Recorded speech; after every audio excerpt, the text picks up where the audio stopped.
पातु मायान्तराय अशभाय अलक्ष्मी स्वाहा ॐ उपैतु मां देव सखा इति शमनिना सह प्रादुर्भूतोऽसि राष्ट्रेऽस्मिन् कीर्तिं वृद्धिं ददातु मे स्वाहा ॐ क्षुत्पिपासामलादेशा अलक्ष्मीनाशयाम्यहम् अभूतिमसमृद्धिं च सर्वां निर्नुत मे गृहा स्वाहा ॐ गन्धद्वारां दुराधर्षामित्यभुषां करीषिणि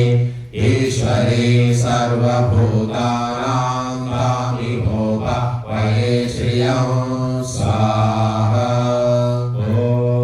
मनसा काममाकुतिं वाचा सत्यमशीमहि पशूनां रूपमन्नस्य मयि श्रीः जयतां यशः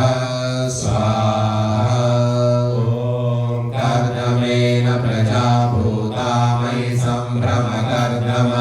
श्रियं वासय मे कुले मातरं पद्ममालिनीं स्वाहा